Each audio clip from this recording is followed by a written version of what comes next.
Start over. Oh, crap. See, he does this every time. Oh my God, start over. Season 1, Episode 2, Buying Our Land. I'm Ale. And I'm Andrea. And together, we're building our forever.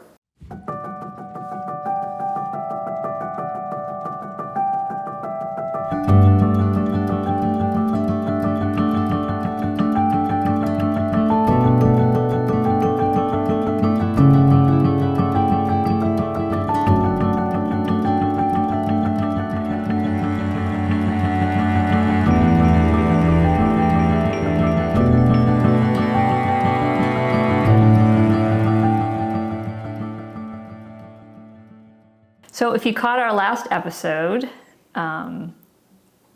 we were in the process of purchasing our land. And since then, the offer was accepted and we went through the process, but it for sure was not easy. Yeah, so today we're gonna talk about the purchasing process.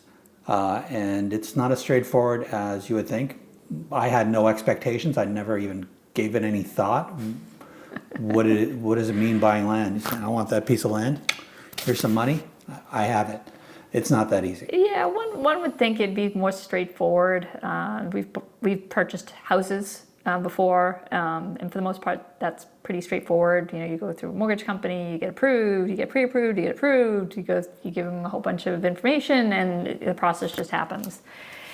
This one was a little bit different. Well, it was a lot different. You know, like Elaine said, we would think that, okay, it's a piece of land, you get a title, you just move on. But no, there was definitely some challenges along the way, for sure. So let's break it down. We visited the property the first week of September. We made an offer right after. What happened after that? We had to get financing, right? That was the first thing. Just kind of know whether. So we got could do it. pre-approved. So we went through a local Virginia credit union. Very nice Farmers of the Americas. It was great working with that team.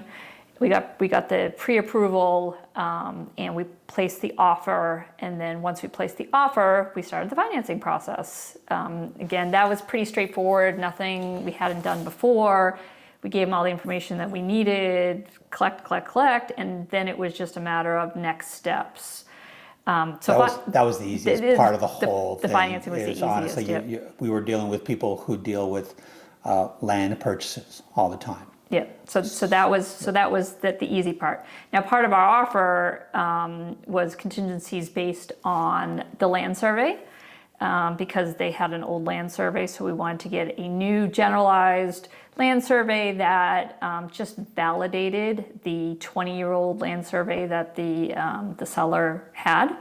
You know, it was just a validation, just because it was undeveloped land, and and there was some weird old roads and things like that abutted the property, and there was some weirdness about, you know, access to the property at the time, and the seller was very blatant about saying there is a right of way, there is an easement, don't worry about it. Don't worry about it. Don't worry about it. That's what the realtor on the seller side kept saying. You gotta trust us. Trust us. Don't worry about it. Like, okay, well, you know what? My motto: trust but verify. That's right. So our realtor, who again, Jameson, was wonderful, said, okay, you know what, we'll start a process. So we had three contingencies. We basically had to get a land survey. We had to make sure that the property was good for septic, and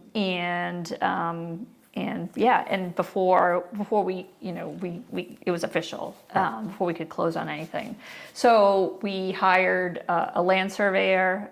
He was again another super nice guy. This guy Tom, and he was probably one of the nicest people I've ever met, and he was just so obliging to our challenges. And we hired a soil surveyor who went in and did the soil survey to check the quality of the survey. So that was the easy part. The soil survey came back It was good for septic. We got a mapping of all our soil, blah, blah. That was easy. Well, a few weeks later, then what? So lot of I honestly land, there's don't a lot of remember how that gullies there. worked, but I remember that we got back the initial survey and a whole bunch of documents, and I started going through it. Then I started looking at you and saying, I don't think we can access the road. I don't think our land touches a road anywhere. And you were like, of course it does. And I was like, okay. And then you went digging. I went digging. So we talked to Tom, the land surveyor, and we asked the obvious question. I said, where's our right of way? Where does it abut that we have a deeded right of way? And he said, you don't. He went to the courthouse, Livingston Courthouse, and he looked through all of the deeds for all the abutters that abutted the property, and he said, you are 10 feet short of a legal right of way, and there's nothing in anyone's deed for any of your neighbors that enables you or gives you legal right to access your land. So they were selling a piece of land, no way to get to it. No way to get to it. And then we also validated that with the lawyers, the closing lawyers. They looked at the title and they also validated we had no access. So that was problem number one. And then problem number two with the land survey is, so we thought we were purchasing 14 acres of land. Well, Tom's survey came back and said it was only 11.1. We were like, what? Where'd the other 3 acres go? So there's a property that abuts us at the southern side, and that's about 3 acres. The seller included that piece of property. Could you imagine? You're selling a house and you're like, I swear it has 6 rooms. and then you're there, but those rooms actually belong to your neighbors. What are you talking about? Yeah. So we went back to the seller and said, well, the surveyor said we only have 11 acres. And she's like, okay. And we're like, all right. And the appraisal had come back. So we had gotten the appraisal from the bank. We had gotten the appraisal on how much per acre the land was. So based on that, we went back and said, well, there's 3 acres less land. We want 3 acres less of cost to the property. And this is hilarious. The seller said no. She said no. She said no. She's like, no. No, we think it's worth more now because you're going to develop on it. We looked at each other and said, Not having that. So we're going to develop on it and improve the land, and you're going to profit off of it? Yeah, no, that is not happening. So we pretty much said no. We almost killed the deal. Yeah. It was hours away from the deal being just cutting. We weren't budging on that. It was absurd. It was absurd. Because of the reduction of the acreage, basically the cost per acre went up. Significant, not just a little bit, not just 1,000 here, that like thousands of dollars more. And we're like, no, you're not profiting off us. So anyway, the seller came to her senses and accepted our offer. And again, it was at the appraised cost. So it's not like we were trying to scam her or anything else. Like, we'll give it to you for the appraised value. We're not gonna short you or anything like that. Here's what the appraisal came back with, and yeah. So anyway, so she finally accepted it. Then we had to also put a contingency on the fact that she needed to go find us a right of way onto the property. We said, you need to get us a deeded right of way onto the property, otherwise no deal. So that was the next step. So our realtor talked to her realtor, and there was arguments back and forth about, she was insisting that we had a right of way. She wouldn't talk to anybody. She wouldn't talk to any of the neighbors. All we had to do was talk to a neighbor, because in the state of Virginia, or the Commonwealth of Virginia, I should say, it's a state, but it's Commonwealth of Virginia. You legally have right to a property. You can't be landlocked. So we would have either have gotten a nice neighbor to give us a right of way off of their property, or we would have to go to court, and the court would have given it to us. So either way, we would have gotten it, but we wanted to kind of do it the nice way. Yeah, and so the sellers insisted that we had rights. She didn't even want it, like she was like, no, you guys are Yep, you're on your own. this is you. Yep. And so Andrea rolled up her sleeves and said, screw you, I'll take care of it. So I went searching for the neighbors. So I found all the abutters. I started Googling. Thank God for Google. Google's my friend. And I found one of the abutters, one of the neighbors, a nice older couple. The husband, his family owned most of that land in the area that abutted this property for hundreds of years, like 400 acres of land that they've just been selling off over the years. But the piece that they lived on today, that they own today, actually abuts a piece of the property that where we actually wanted to put the driveway. So it worked out perfectly. So I make a phone call and they answer. And this lovely woman, her name is Cookie. Just lovely. Just wonderful.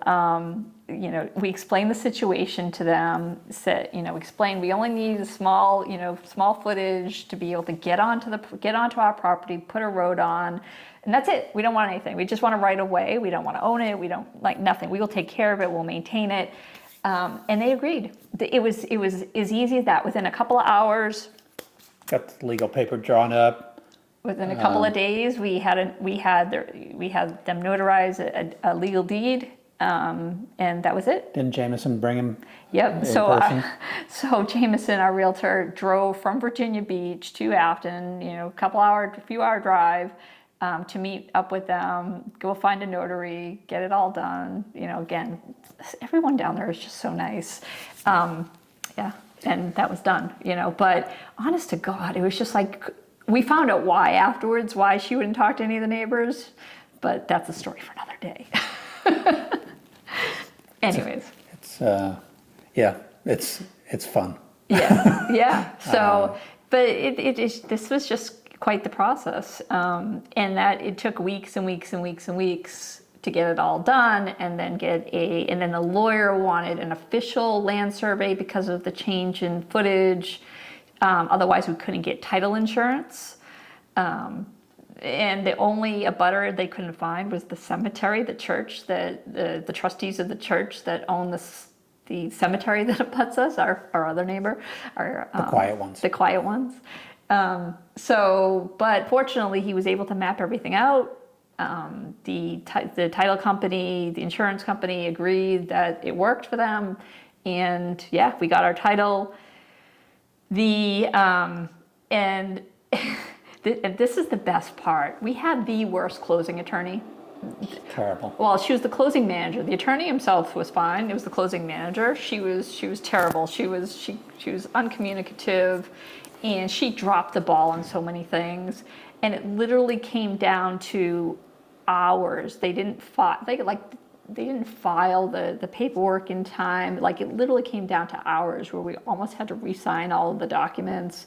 It's just, I'll never use them again. No. They were just horrible.